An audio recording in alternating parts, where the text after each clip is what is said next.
naram chaiva narottamam devim saraswatim vyasam tato jayamudiraye ashtaprayeshu abhadreshu tam bhagavata sevaya bhagavati uttama shloke bhaktir bhavati naishtiki Gaur Premanande.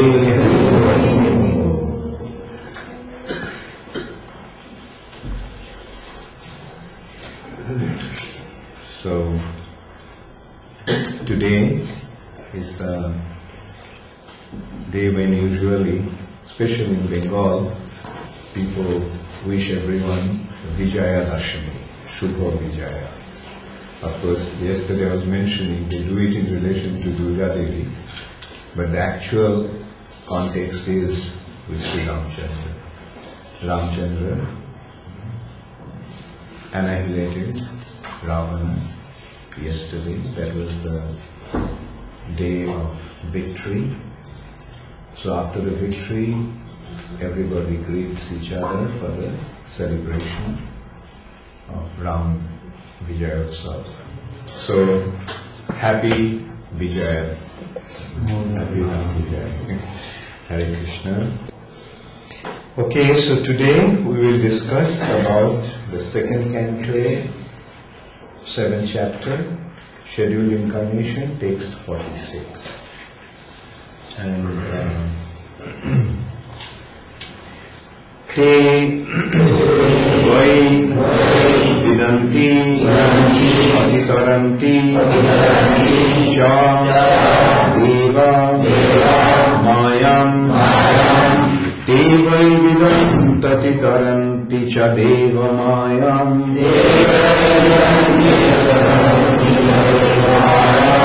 Stri Shudra Guna Shabara Api Papa Jivaha Stri Shudra Guna Shabara Api Papa Jivaha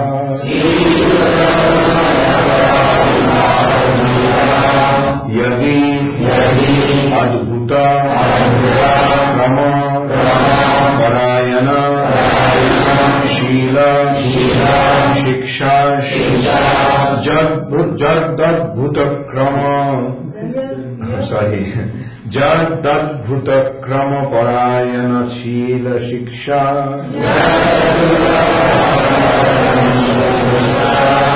Tirjag Yana Api Kim Shruta Arna Ye Tirjag Janapi Kim Ushruta Dharanaye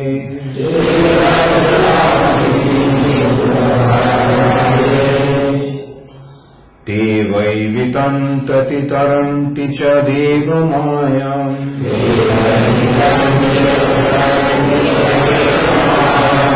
Shri Stri Shudra Huna Shabarapi Papa Jiva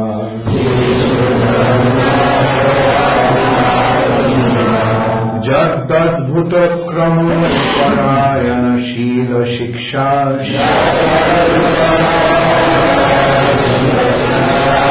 Tirjag Janaya Pikimu Shuta Dharanaye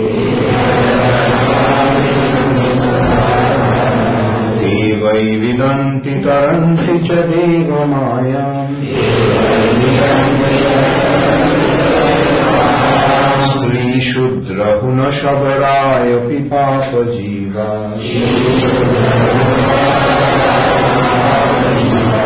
Jadadbhuta Krama Parayana Shila Shiksha Tirjag Janayapi Kimu Sutadharanaye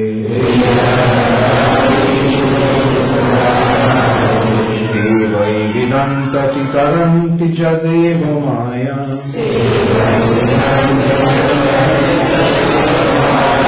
Stri Shudra Huna Shavaraya Pipapa Jiva Jatadbhuta Kramparayana Shila Shiksha Tirjag Janaya Pikimo Shutadharanaye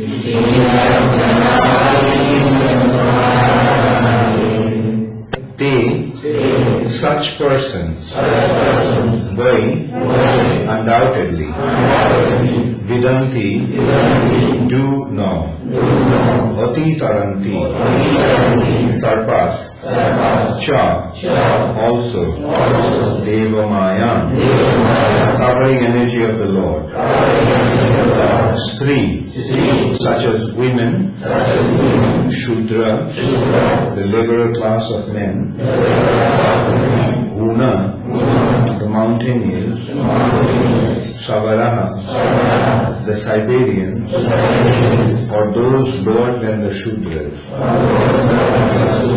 Api, although, Papajivaha, sinful living beings, Yadi, provided, Adbhuta Krama, one whose acts are so wonderful, Parayana, those who are devotees, Shila, behavior, Shiksha, training by, Tirjak Janaha, even those who are not human beings. Api, also, Kim, what, who, to speak of, Shutadharana, those who have taken to the idea of the Lord by hearing about Him. Yea, those. Translation by His Divine Grace, Srila Prabhupada. Surrendered souls, even from groups leading sinful lives, such as women, the laborer class, the mountaineers and the Siberians, or even the birds and beasts, can also know about the signs of Godhead and become liberated from the clutches of the illusory energy by surrendering unto the pure devotees of the Lord and by following in their footsteps in devotional service. Please repeat after me. Surrendered souls, even from groups leading sinful lives, such as women, the liberal class, the mountaineers, and the Siberians, and even birds and beasts, can also know about the signs of Godhead and become liberated from the clutches of the illusory energy by surrendering unto the pure devotees of the Lord and by following in their footsteps in devotional service. Purport by Srila Prabhupada. Sometimes there are inquiries as to how one can surrender unto the Supreme Lord.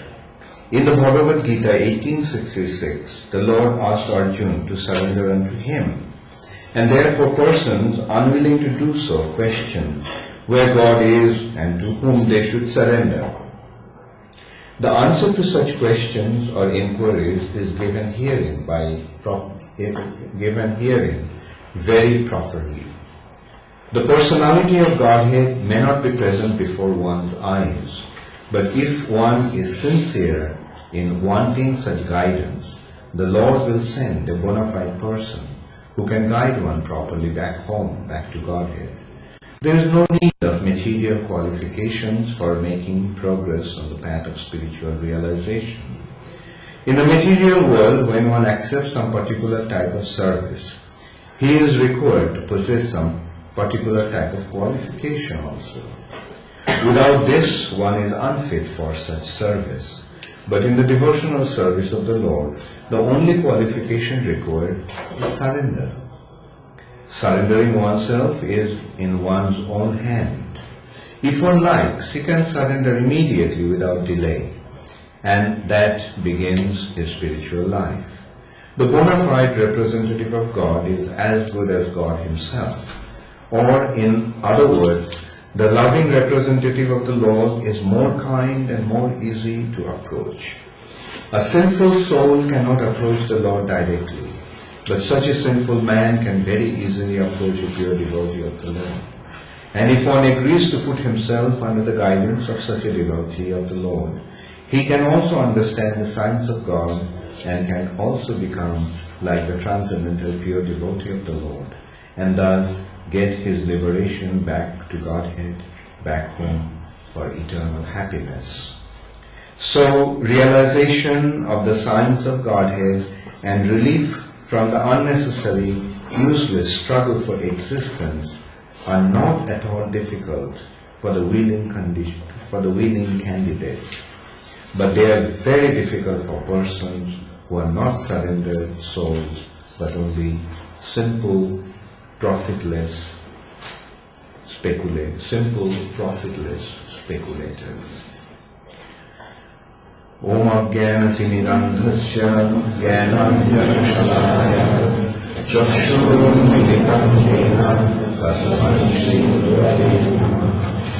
Shri Chaitanya Mahavishnam Sthapitam Yena Bhutale Swayam Rupa Karamayam Dadati Swapadantikam Vandeham Shri Guru Shri Radha Shri Guru Vaishnavanscha Shri Rupam Bhagavatam Saharanam Raghunatham Tam Sajivam Sadvaitam Sadhutam Varijanasahitam Krishna Chaitanya Shri Radha Krishna Bhagavan Saharanam Raghunatham Shri Vishakam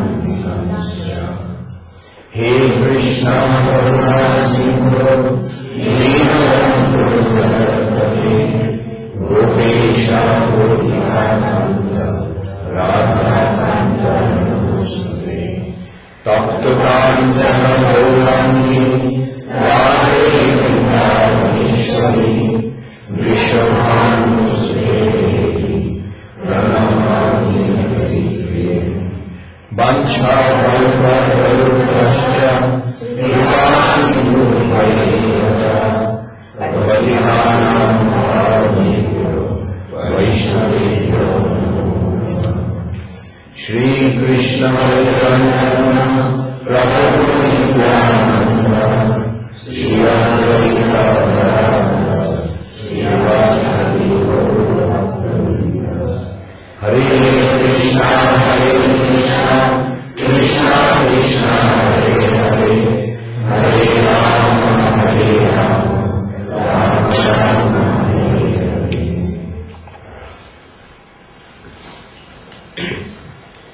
Savai Vidanta Titaranti Chadeva Mayam Stri Shudra Puna Shavaram Yati Papa Jiva Jad Adbhuta Krama Parayan Shila Shikshash Tirijab Janayapi Ki Munshruta Dharanayi. Surrendered souls, even from groups leading sinful lives such as women, the laborer class, the mountaineers and the Siberians, or even the birds and beasts, can also know about the signs of Godhead and become liberated from the clutches of the illusory energy by surrendering unto the pure devotees of the Lord and by following in their footsteps in devotional service. So,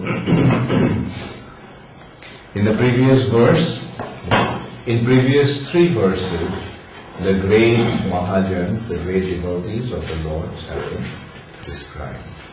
The last few days we have been discussing about those great personalities, and today also I will discuss about some of them. I thought I'll carry on with the verses and also I'll discuss about those illustrious devotees whom we haven't been able to fully discuss. We only discussed about 16 out of 43 such devotees. So, now after describing about those devotees who are illustrious in their activities and in devotional service, they are exemplary because they are the devotees of the Lord. And they are not only some full-time brahmanas, all those devotees, many of them were great kings. Actually, most of them are great kings. So that actually indicates that devotional service is possible to be practiced by anyone. Anyone can practice devotional service and make spiritual advancement, become very, very exalted. And in this verse, it has been pointed out that even those who are apparently sinful, even those who are apparently sinful, even they can become devotees of the Lord. Not just ordinary devotees of the Lord, they also can become pure devotees of the Lord. Generally, the Vedic culture is meant for the Brahminical people. The Vedas are very deep philosophical understanding about the spiritual reality. Vedas are describing the spiritual reality and its connection with the material nature. So Vedas have been established, Vedas have been given to enlighten the people with the real knowledge. What is this material nature? How this material nature became manifest? How did everything, how was everything created? How is everything existing?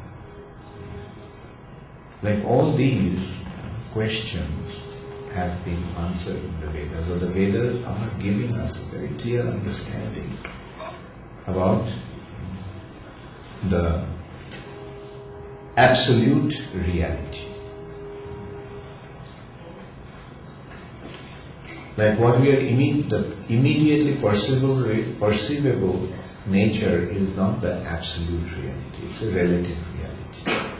But beyond that, there is the absolute reality. For example, we are seeing that there are so many living entities.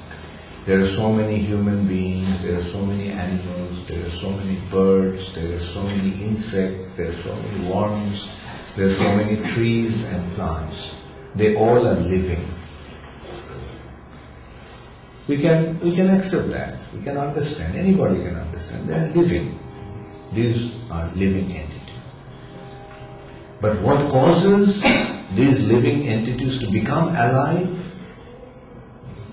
If we ask an ordinary person who has been exposed to the Vedic wisdom, he would not answer. Or we can ask even ourselves, before we came in contact with these teachings of Srila Prabhupada, did we have any knowledge about who we are?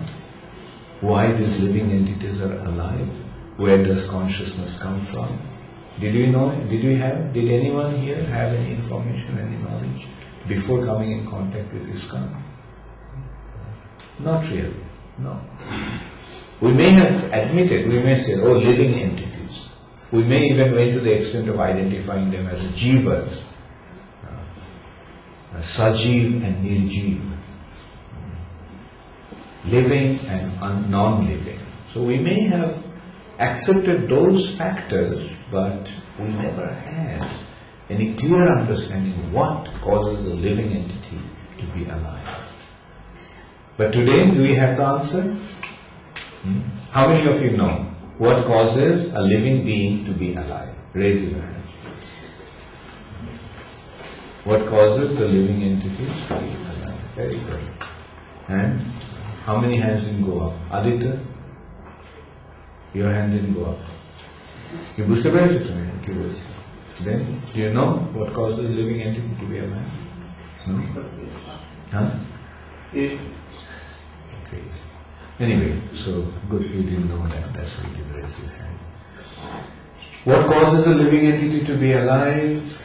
Arunaksha? Living entity to be alive. Alive.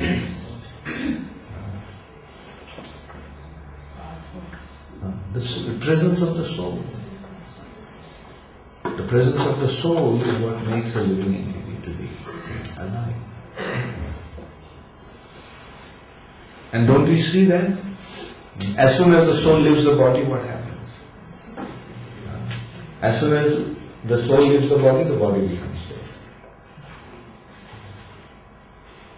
And as long as the soul is in the body is alive. So this is a very simple science, but where do we get the information? This information. Can you get this information in the books of physics and chemistry and biology? Even biology, the science of life. Even biology doesn't, modern science. Biology is, literally biology means the science of life. Even that branch of science doesn't know what causes the living entity to be alive. What causes life? It's a science of life. But what they're doing, they're simply making some observations. But they don't have the proper understanding. Where do you get the proper understanding? Where did we get the proper understanding? We got the proper understanding from the Vedas, presented to us by His Divine Grace Srila Prabhupada. Prabhupada's books are giving us this understanding. And isn't it a very simple knowledge? Isn't it very simple? Nowadays? Yeah, simple. And it's presence of the soul causes the body to be alive. As long as when the soul takes up a new body, we call it birth. When the soul leaves the old body, we call it death. At birth, the soul accepts a new body. At death, the soul rejects the old body. Simple understanding. And even a child knows in Islam. Karthik, do you know? What causes a body to be alive? बोलेगा तुम? पता है तुमको? शरीर में जीवन कैसे आता है? दूसरे शरीर में से निकलने के बाद. कौन निकलता है? Okay.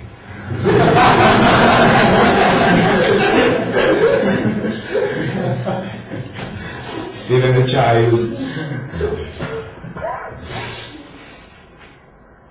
So that is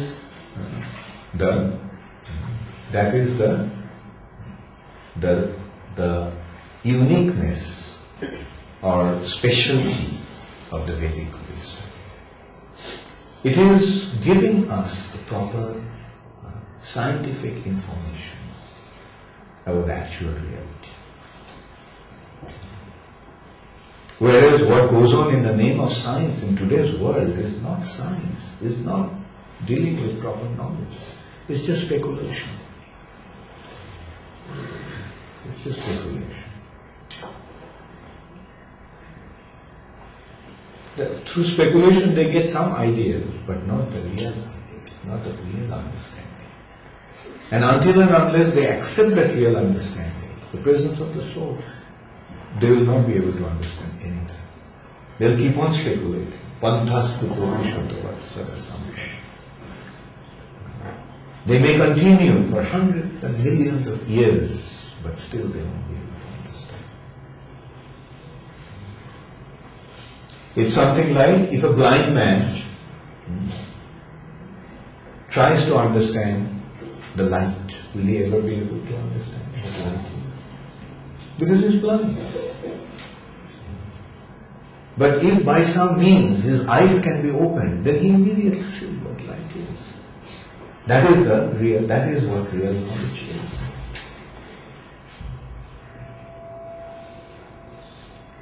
So that's why, what is our prayer? Om Ajnanati Mirandhasya Jnananjana Shalakaya. Ajnanati Mirandhasya. We are born blind.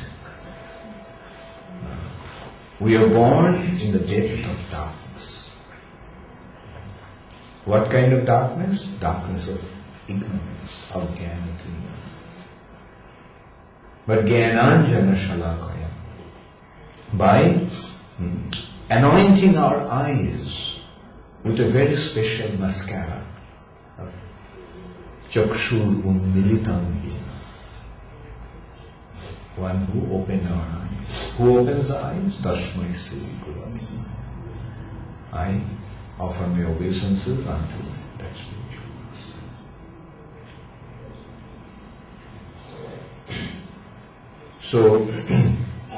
So Vedas are actually giving these informations. The informations about the spiritual reality. Okay, here we have come to the point that we accepted the presence of the soul. Now, isn't the activities of the soul so wonderful? The soul is performing in such a wonderful way.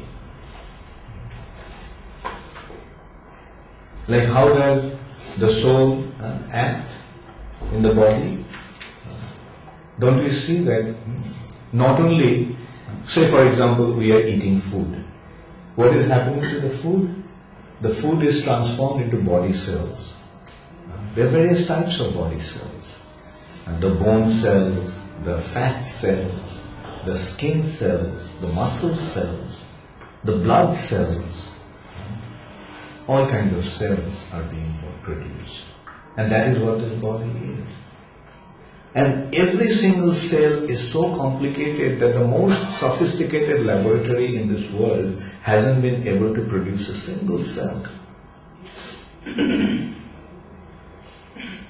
People, the scientists are claiming that they will create life. What to speak of life? They haven't been able to produce a single cell out of chemicals. They haven't been able to produce a single drop of blood in their laboratory. What to speak of, life. What life causes to happen in the body, they haven't been able to produce that. What to speak of a cell like that, they haven't been able to produce a single tissue of the skin, which is actually the dead matter of the cell, the dead part of the cell. A nail, a dead part of the cell. They can't produce a nail. Anyway, our business is not to criticize them, but actually our business is to recognize how they are cheating people. That's what we have to recognize. Whereas the Vedas are giving the real scientific information. It's the presence of the soul that causes the body to be alive. Can anyone dispute that? Nobody can dispute that.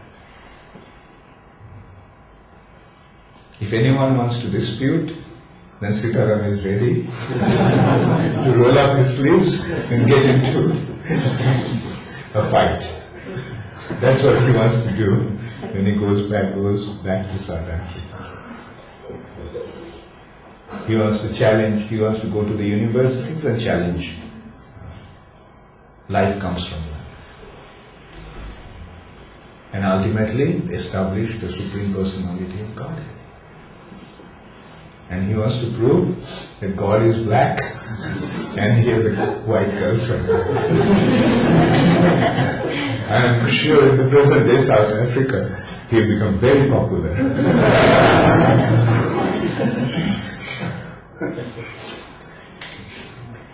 And he himself is following the footsteps.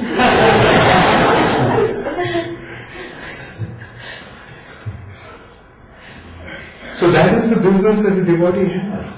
Establish that fact. Okay, you are saying that's what Prabhupada was doing. He was challenging everybody. You call yourself a scientist. You're claiming that you're going to produce life out of matter. But what is that? For so many years you have been claiming, you have been giving us, Prabhupada used to use the expression, a post-dated check.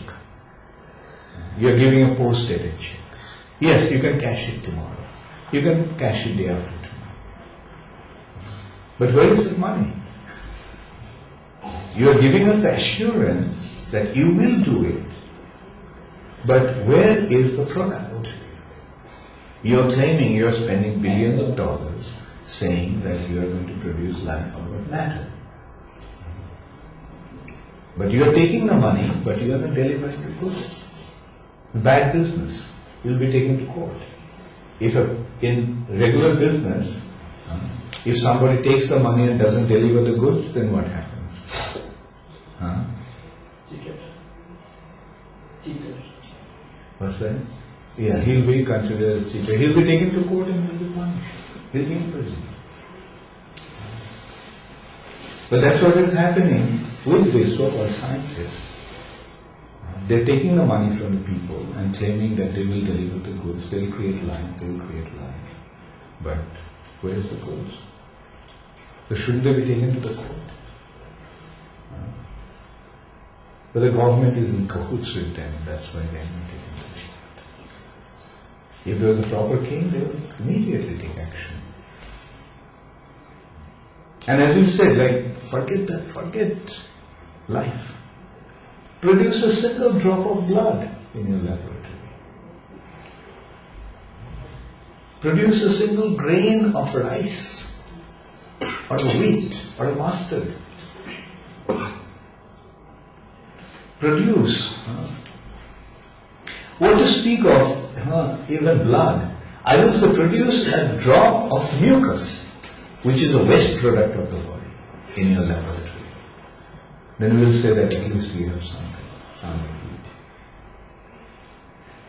So that is the responsibility that the devotees have, to establish the facts and expose the cheaters. And that's what is the purpose of our preaching. And when somebody did that, Prabhupada was very pleased. Like there was one scientist in Sri Lanka, he's a Christian scientist, his name was Dr. Kapoor. And Dr. Kapoor actually was making a challenge that you have to prove God. And he was a scientist, so he made a thing, that announcement in the newspaper that God doesn't exist. And one of our godbrothers at that time, he was a GBC of Sri Lanka, Hansa, he took up that challenge. Took up the challenge and he smashed that guy. Completely smashed him. And Prabhupada was very pleased with us. Yes, expose those rascals.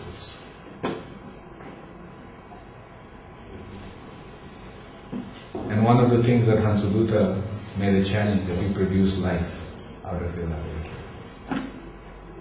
Then he went to the extent of, not even a rice, produce an egg.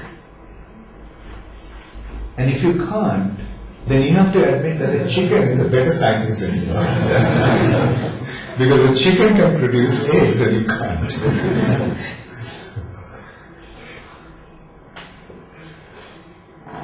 So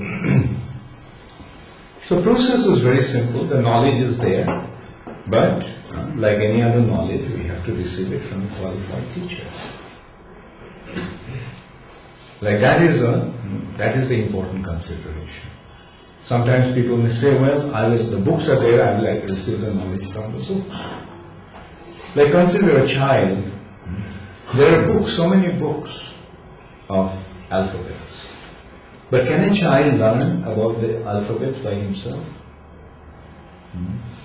By reading a book, can a child learn what is A and B and C and D? Is anyone learned alphabets from a book by yourself here? So many scholarly personalities. Did any of you learn the alphabets yourself? How did you learn alphabets? Lakshminath? Somebody is teaching. Okay, very good. Somebody taught you. Isn't that the case? That somebody told us, this is A, this is B, or this is A, this is A, this is E, this is E. Have you found it? Yes. Okay. So, that is the process of receiving knowledge. Even the alphabets, we have to learn from somebody. So when it comes to the spiritual knowledge, how can we say that we have to learn from anybody? So what is the way of receiving knowledge? The way of receiving knowledge is approaching a qualified teacher. And the qualified teacher can teach. The books are not enough. The teacher is mostly enough. And the qualified teacher can teach even without a book. Right? Like didn't we sometimes learn the alphabet without a book? Our mothers or our father or elder brother or elder sister wrote it on the slate. When we are young, we used to learn, we used to write on slates. Nowadays, of course, they have computers. Looks alike. So, but we used to use slates.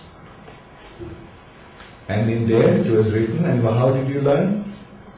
We are meant to just write on top of it first. And then, this is how we learned. Of course, the books are necessary to reiterate, to revive our information.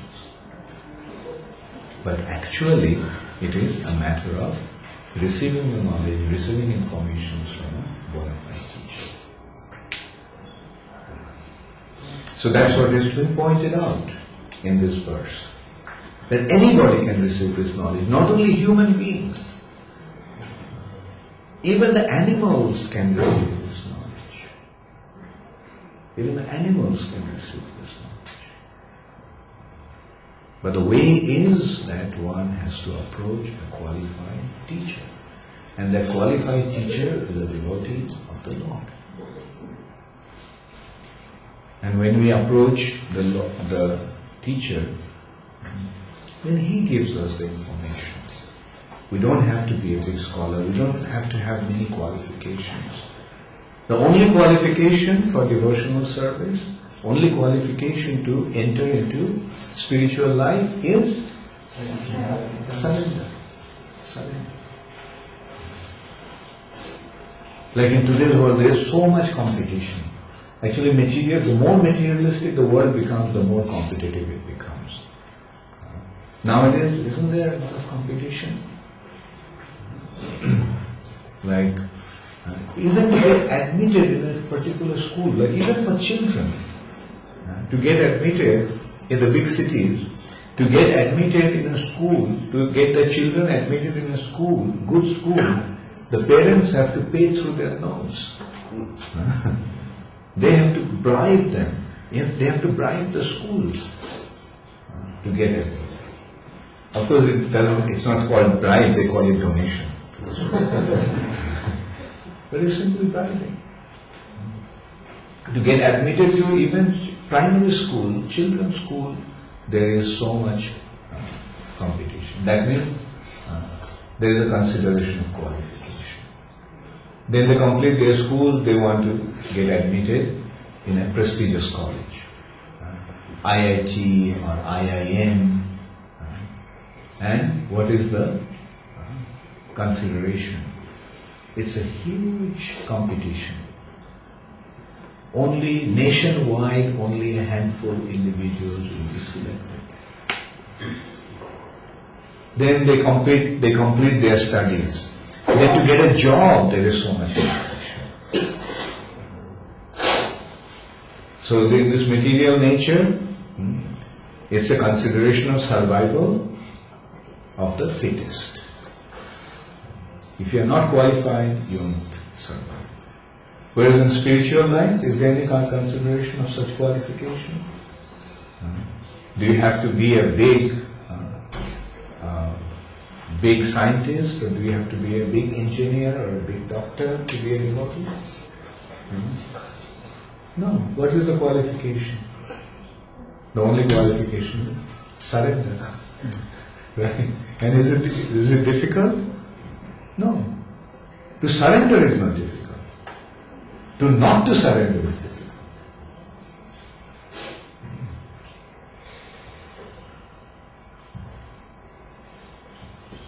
Like if you have to fight, if you have to wrestle with a big guy, how will it be? Will it be easy? Aniruddha? I just surrender to You know, I'm asking if you have to wrestle with Navadip Chaitanya. I will surrender to, as like Navadip Chaitanya, I surrender to him. No, try to understand my question. Will it be easy to wrestle with Navadip Chaitanya? No. So to try to defeat him will take a lot of effort. Right? But if you just at the beginning you say, so I surrender Navadip Chaitanya, then do you have to exert any energy? No.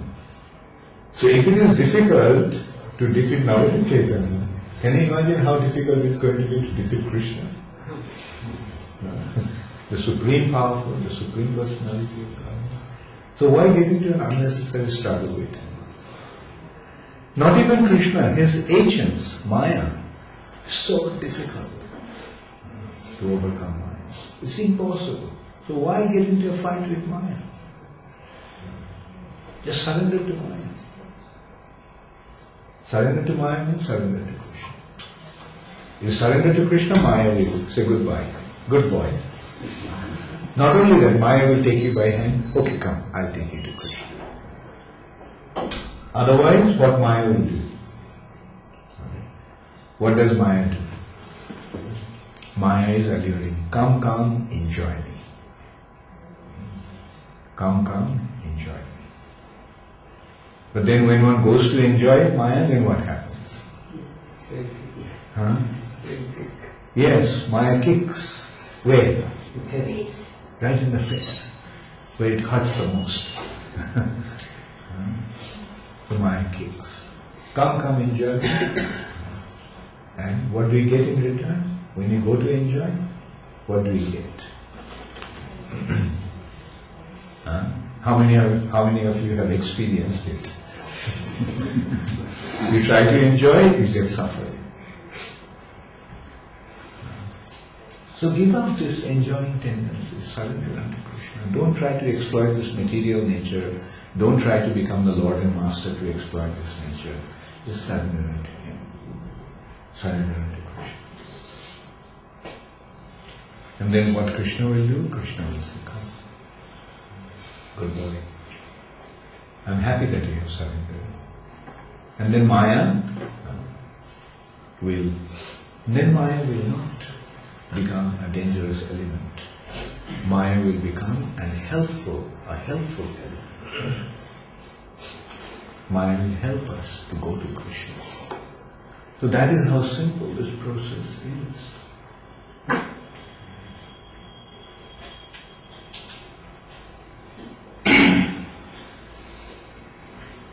So I thought I'd discuss about some of the personalities today. That is already quite 10 to 9. So I'll invite some questions. Does anybody have any questions? Prabhupada is very difficult for mental stability to understand God. Why is it very difficult? It is impossible.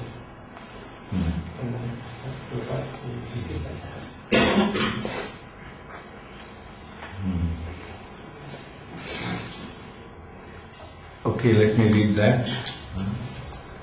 So realization of the science of Godhead and relief from the unnecessary, useless struggle for existence are not at all difficult for the willing candidate, but they are very difficult for persons who are not surrendered souls, but only simple, profitless speculators. Yeah. Well, here the expression difficult actually indicates impossible.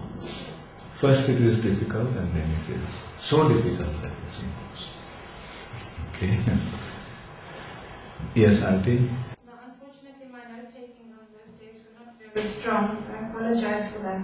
But I have understood that the origin of mankind from Swayam Brahmanu and Satarupa, and then there's children, Priyavrata and Uttarapat, and the daughters of Kuti, Devavati and Prashuti. I want to know when mankind started and when the demigods became human, or is it just that is there a certain line within the demigods are another species altogether. But mankind kind of originated from them. Not really, no. Like they're from Brahma, but there is another Prajapati called Kashyap. And Kashyap got married to Diti, and Diti's children, Aditi, and Aditi's children are the demigods. Aditya, like Indra, Varun, etc. So these personalities that I have mentioned, they were demigods? Or Who? Akuti, Devavati, Prashuti, their children. Yeah. Akuti, Prashuti and Devavati, like they were given in marriage to different personalities, and one of them, Prashuti, was married to Daksha, and she gave birth to many daughters, and those daughters were married to Kashyap, and Sati was the youngest who was married to Lord Shiva. And this is how the genealogy started. It has, like you can say Lord Brahma, then Prajapatis, right? Then Manu, Satarupa is another branch, right? Along the Prajapatis who came from Brahma's mind, one of them is Daksha. Then there are Pulastha, Pulaha, Krotu, like Atri. Like from them, the progeny also came.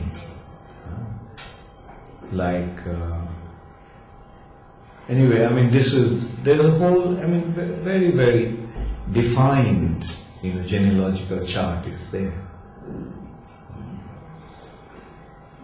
Not that first from Brahma came the demigods, and then from demigods came the human beings. It's not like that. There's one branch, demigods, another branch, demons, another branch, reptiles, another branch, like this way. There are different species of life appeared. Maharaj Charan suggested that at some point the demigods enacted human pastimes, just like Lord Brahma enacted, when Shri Krishna came and the demigods enacted some human pastimes. That they can do. Like Krishna can make anyone take any form. Like Brahma became a human being, Haridas Thakur. Right? Or sometimes, Indra takes birth as some individual and so forth. Lord Shiva came as Shankaracharya. But we have to understand that these are their pastimes. Okay? I don't think she's satisfied yet, Maharaj, because the separation of powers in the sense that Brahma is there and all of these beings came from him. So he's in that particular place. So at what point were the humans, were they sent to the earth to say, okay, now you become the king of the earth planet, and you take your birth as a human, they take their birth as a human from Brahma, and then are sent to the earth planet to create problems. So was Daksha? No, he wasn't a demigod, he was a human, taking his birth from Brahma. Daksha is in another category called Prajapati. Yeah. Like he is not exactly the demigod. He is another category. Like, where, like he is, he's even superior to demigods. in a way. And as you were saying, how maybe you can go a step backwards to understand this concept.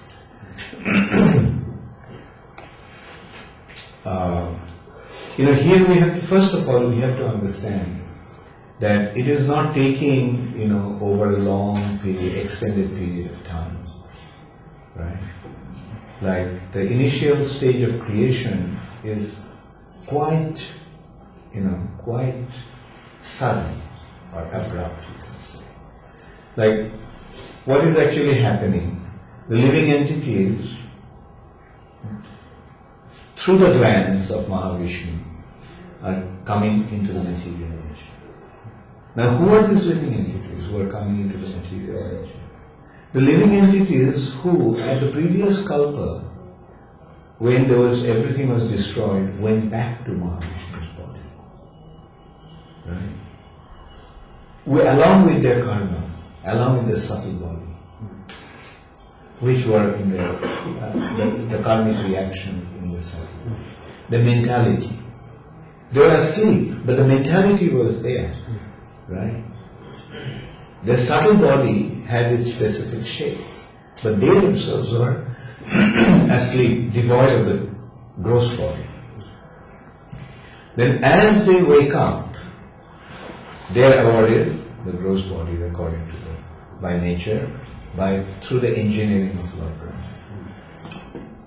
Right? Now initially those were given in a very quick manner.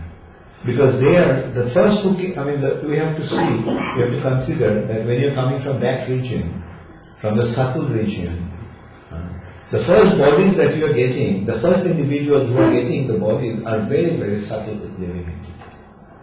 Right? And the more they go deeper into the region of time, the grosser and grosser becomes their bodies. Right? Now Brahma, what kind of body does Brahma have? His body is very close, although he has a gross body, but that gross body is very close to the subtle body. So much so that Brahma, at his will, can give up his body and assume another body. That's what happened when his body became contaminated due to his wrong approach, wrong desires. He just gave up that body. That body has been contaminated. And his soul and his offspring were so subtle that they could just come from his mind. Directly from his mind, they're coming. Here's what? Their bodies are so close to the mind or the subtle body. But then you become grosser and grosser. Our bodies become grosser and grosser. And more gross it is, more arrangement it needs to get the body. Consider a plant, right? The plant body. A seed falls on the ground, right? Then it germinates, becomes a seedling, and then gradually, over a long period of time, it develops its form. It takes years to grow. Even a human being, their bodies, and it takes months to develop the body in the womb of the mother. And then when the body is ready, when the body is complete, it comes out of the mother's womb. Now it can function by itself.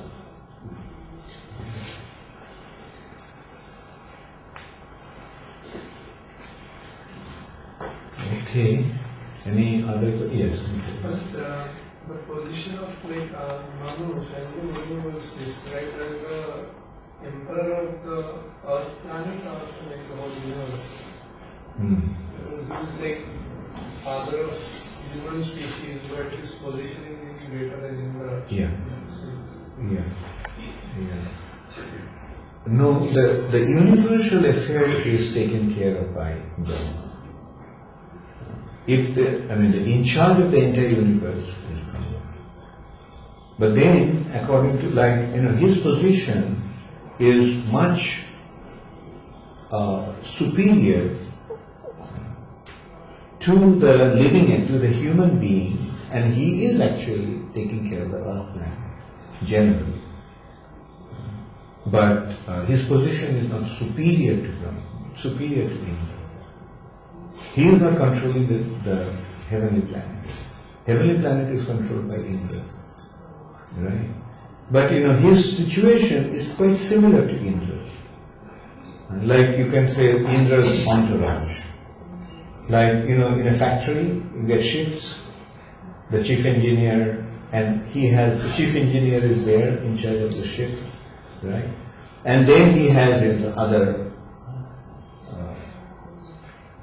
other assistants, and they're in similar capacity, so to say. So similarly, you see, whether in a day of Brahma the situation of Manu changes. So that is Manu's position. And along with Manu comes Indra, but Manu doesn't interfere in Indra's affairs, nor can he help Indra to rectify his situation. When Indra is in distress, he doesn't approach Manu.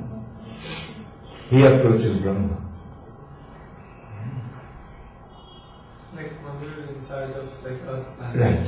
Manu is in charge, but not in a direct way, because Earth planet has a king and the ruler of the entire Earth planet is there. But you see, like he has his domain where he is the Lord. But he has his influence over the Earth planet. Because the Earth planet is meant for his offspring.